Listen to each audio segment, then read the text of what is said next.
কেন জানি না আমার মনে হচ্ছে এটা আপনি। এই ছদ্মবেশে আপনি আমার কাছে আছেন, কিন্তু কেন?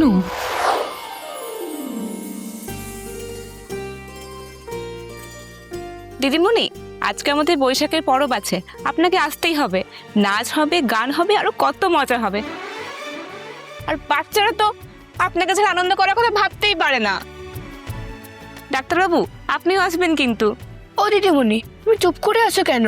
তুমি আসবে তো?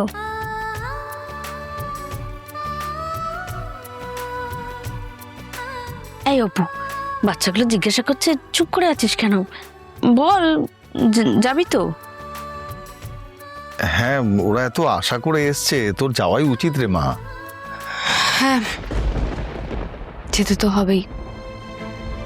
কিছু কি আর থেমে থাকে? আমি যাব।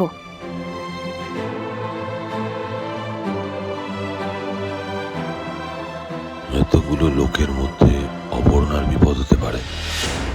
শ্রীনাথ বলে ছেলেটা এত সহজে ছেড়ে দেবে না অপর্ণাকে। আমাকে কিছু একটা করতে হবে। বলি, নাচ গান হুল্লোড় হবে তো? আমিও যাব। সে কি, আপনি যাবেন? আপনার তো শরীর খারাপ, এই ভিড়ভাট্টার মধ্যে যদি কিছু হয়। আরে না না, একা একা থাকলেই মনটা কেমন লাগে। সবার সাথে থাকবো, হই হুল্লোড় করবো, মনটা ভালো থাকবে। আর মন ভালো তো শরীর ভালো। দেখুন, আপনার রিপোর্টটা তো আসেনি, আর আজকে যা গরম, এই গরমের মধ্যে বাড়ি যাওয়াটা একদমই ঠিক নয়। শীতে বিপরীত হলে কিন্তু খুব মুশকিল সনাতনবাবু। তা তুমি কেন আছো ডাক্তার? তুমিও তো যাবে, তুমিও তো কিছু করবে নাকি? কোনো চিন্তা নেই, কিছু হবে না, তাই না দিদিমণি? আপনি যেভাবে রিজুদাকে ধমক দিয়ে উঠলেন, এ ভঙ্গি আমার চেনা, খুব চেনা। এখন সবার সামনে কিছু বলতে পারবো না, কেন জানি না আমার মনে হচ্ছে এটা আপনি। এই ছদ্মবেশে আপনি আমার কাছে আছেন, কিন্তু কেন? আপনি যে আমার কথা রেখেছেন সেটা কেন আমাকে প্রমাণ করে দিচ্ছেন না? কেন? এর উত্তর আমাকে পেতেই হবে।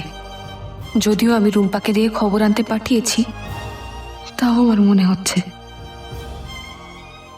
দেখুন, আমি থাকা বা না থাকার বিষয় নয়। আহা, একজন ডাক্তার থাকতে শরীর নিয়ে ভাবনা কিসের বলো তো দেখি বাবা? ডাক্তার তো আর ভগবান নয়।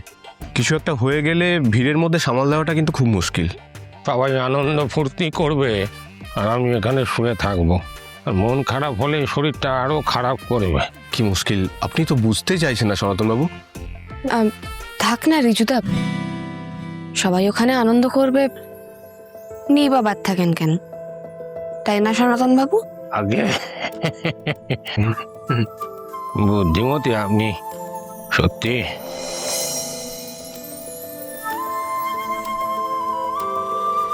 দাদা, গ্রামে বৈশাখ মাসের পরব আছে আজকে, অনেক লোকজন থাকবে তো।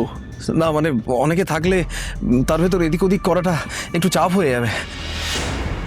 যত লোক হবে তত এসবের সুবিধে হবে। যা করার ভিড়ের মধ্যেই করতে হবে, আজকেই করতে হবে।